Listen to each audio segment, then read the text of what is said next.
जब बियाह हो खैर रमेश पहलवान तो मेहरारू कुल गाड़ी गामस हो। अब ते गरिए के उठान हो गल बा। अब आजकल के लड़की तो डायरी देख के गावत है। पहलवा माता बहन मड़ई में बैठ जा, जनवासा लगा, खिचड़ी खा, तू रात बरात रह। जब मड़वा हो, समधो हो, महफिल लगा तो ओकर जलवा रह।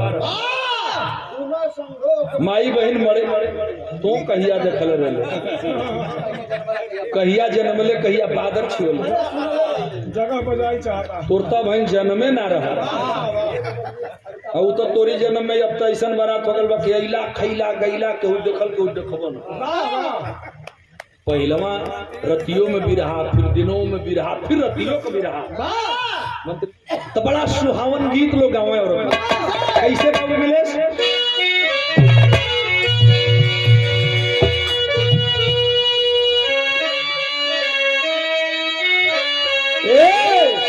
कि सावन मासे रउआ काहे नया, सावन मासे रउआ काहे नया, ये कटहर की तरकारी हाय सिया राम से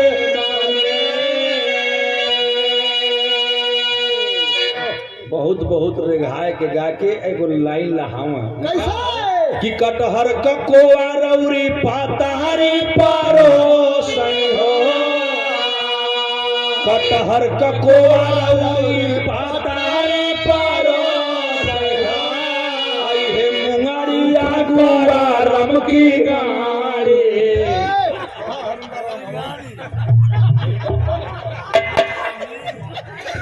अब यहाँ शंकर हरिंदर का नाम मत ला लो, ये अपने में लहावत बाटे। ई कहते कि शंकर नाम की कर पहन लो। कटहर ककोआ रौरी पातारी पारो सै आई है मुंगारिया गुआरा की गाड़ी। गलत बात न।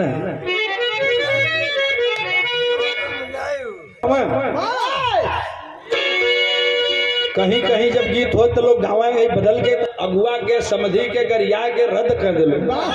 बियाह जब बैठत आजकल तो बियाह लोग कहते हो कि हमार बियाह बौद्ध धर्म से होत बा। रमेश अब ये हमके नहीं बुझा। बियाह होता बौद्ध धर्म से, हरिश गड़ेबे करी, हरदी लगबे करी, मटकोरा होइबे करी। आ लोग कहिया कि अब हम बौद्ध धर्म से करत, यही जा हमके नहीं बुझा। इतना जन आप लोग बैठल, ये को बात हमके बता दें। सबसे पहले ब्राह्मणवाद का विरोध समारोह ने किया और हम ही लोगों ने छोड़ भी दिया। इतना जना बैठल नहीं, हमन को सबको जब बियाह भई देखो बात बताइए, अगर हम बारात आवे तब बियाह जब बैठ जाए तो लोग कहा कि पंडित जी के बनी हो, एक आदमी बरतिहा की ओर से केहू पंडित खड़ा हो जाए, एक आदमी घरतिहा की ओर से केहू पंडित खड़ा हो जाए। तू आगे आगे बोलबो, हमार बात सुनना, ओकर बाद जगह जगह बता बोला। एगो घरतिहा की ओर से पंडित जी बन जाए, एगो बरतिहा से दू जने पंडित जी लोग खड़ा होकर पारा पारी वेद पढ़ो। एक का एक कम दूजे दूज के चांद तीजे, तीनों लोग चौथे 14 भवन 14 पचे पंडवा, छठे छठा सत्य करके कर करत लेके जाए तो कहा कि 5 बीड़ा पान, पंचों को प्रणाम, 19 से कन्या, 20 से बर, फलाना कलई की फलाना कलई का जोगे जोगे होके दिया। तो उतने में गाँव की जैसन बसावा को कोइन वैसन पंडित जी का बोहिन सुनु बाभन, जैसे उखिया का भुआ वैसे पंडित जी का फुआ सुनु बाभन रे। गरिया उरिया के माई बहन अलगे खुश, पंडित जी लोग अलगे खुश, बियाह हो जाए। एको चवन्नी की जरूरत नहीं है। अब चमारे का बियाह जब बैठा था हम, और सच्चाई बोल रहा है गौरी शंकराचार्य।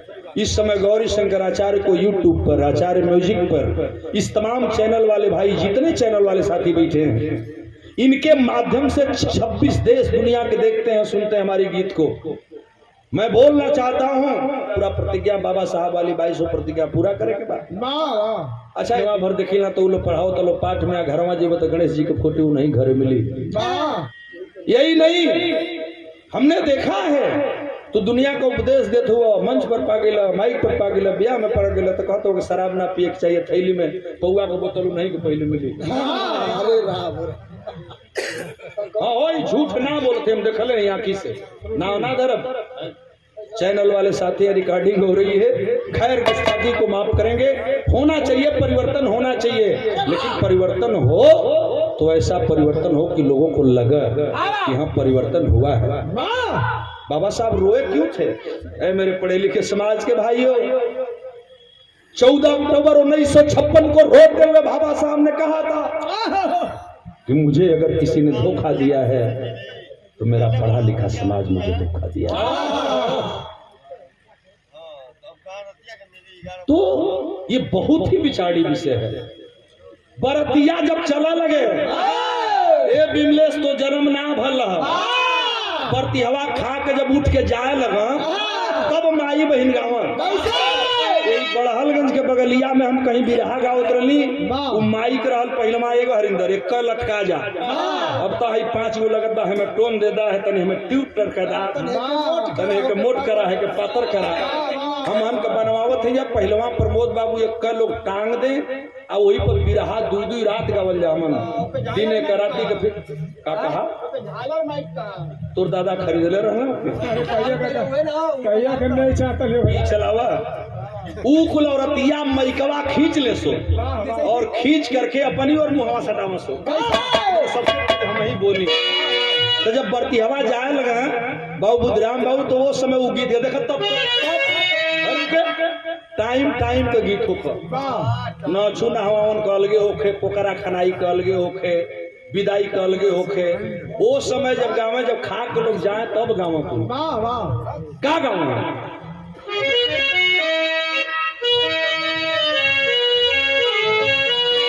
कि भगला ए समधी भगला हमारी पीछे मारवा से भगा। जो इतना जना बैठल है कान धरते तनिको झूठ नहीं खी बोलत। यही बड़हलगंज के अगवा कोनो गांव में बिरहा होत रहा संसार पर तो के याद बा संसार पर ओइजा में हरारू गावत रहली सो मैकवा खींच के वो जोर से बोला, जो जोर से बोलत रहल संजोग से ओकर बोलिया तन तुलतुलाह निकल आगवा के दतवा टूटल रह तन नक नकाए के तुलतुलाए बोला।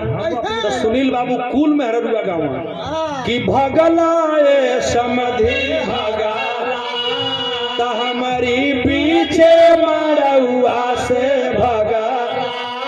तो कह कि समधी हगाना हमारी पीछे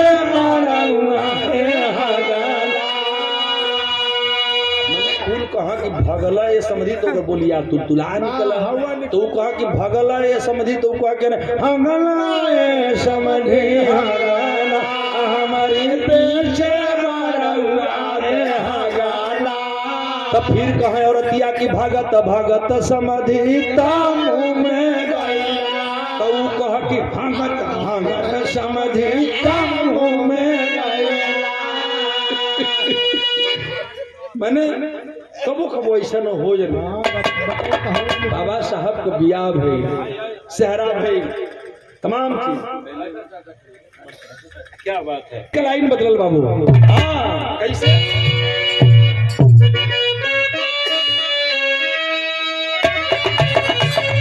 दुल्हा बन के बाबा साहब चलला ससुररिया हो।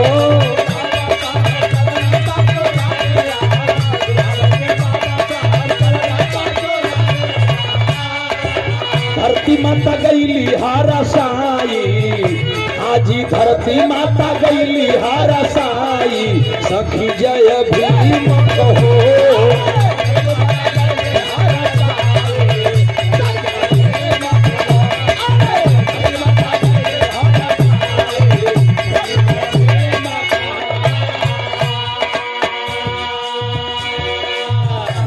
बन करके बाबा साहब चले सारे लोग। हाँ गौआ नगर सब खुश हो गई हो।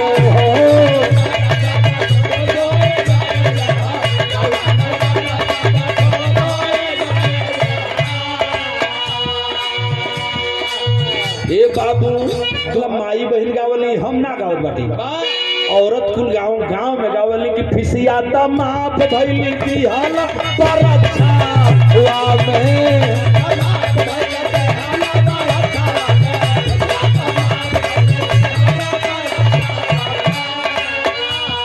ओझी फाजल तिलक में भाई सखी जय भीम कहो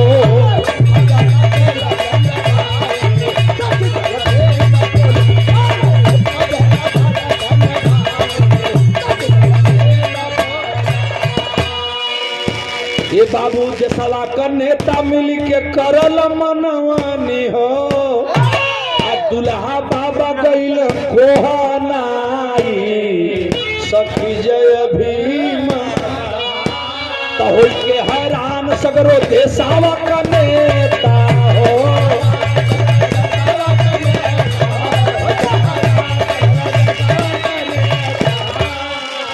ये चाचा आरक्षण देहल खिचड़ी खावाई सखी जय भीम।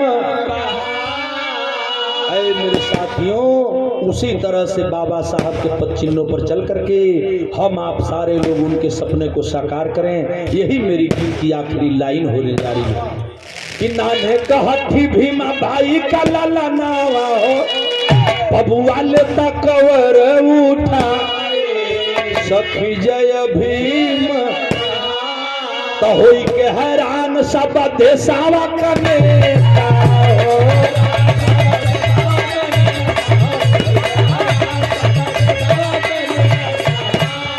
चाचा यार छड़ देहल खिचड़ी खावाई सखी जय भीम तब बाबा साहब वाला मिशन पूरा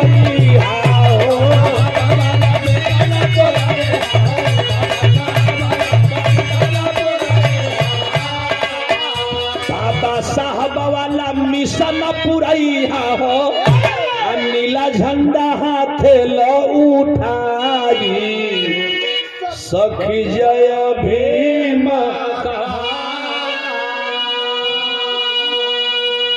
आइए शादी हो गए मेरे समाज के भाइयों एक चीज मैं बताने जा रहा हूं कि भइल बियाहवा लगनिया भुलाइली हो ये पंचोया बले न मिलली बीरा विदाई लेवे खातिर हमहन के चल जाई बाबा साहब तो चल गई बाबा साहब गई तो कांसी राम आए और कांसी राम 9 अक्टूबर 2006 को चले गए लेकिन अपने जाने से पहले अपनी बागडोर बहुजन समाज पार्टी की रथिवान राष्ट्रीय अध्यक्षा माननीय बहन जी के हाथों में दे करके गए। आइए एक काम हम करते हैं कि नीला झंडा हाथी हाथे अपन उठा के दिल्ली कल कुर्सी हाथी आई सखी जय भीम तो भैला बियाह वाला गानिया भूलई हो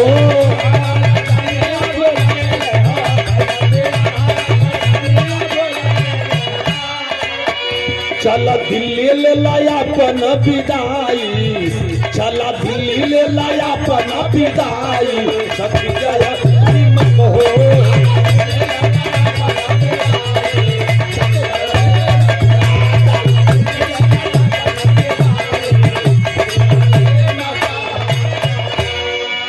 गुरुदीन मोहम्मद जी बाबा के पुजारी है।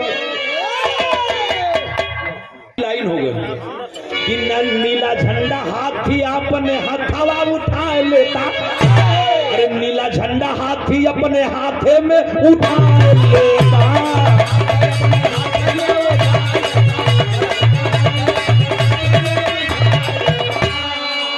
चल दिल्ली ले लाया अपन विदाई चल के दिल्ली ले लाया अपन विदाई सखी जय भीम कहो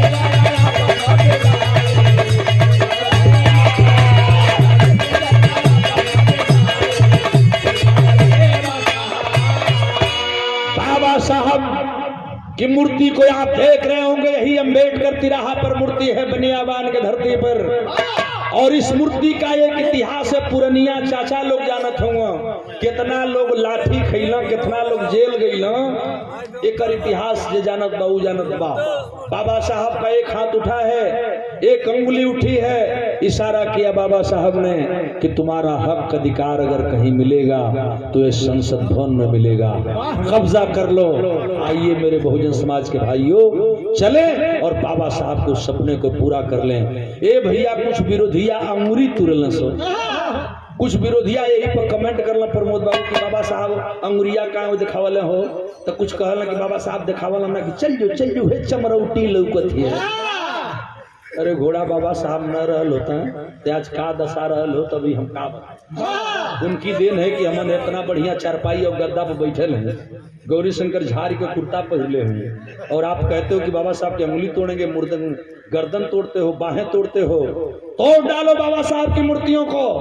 लेकिन मैं तो चैलेंज देकर बोलता हूँ कि तुम बाबा साहब की अंगुली तोड़ सकते हो हरिंदर भैया, लेकिन जो बाबा साहब गौरी शंकराचार्य के दिल में बसता है उस बाबा साहब को दिल से कैसे तोड़ सकते हो?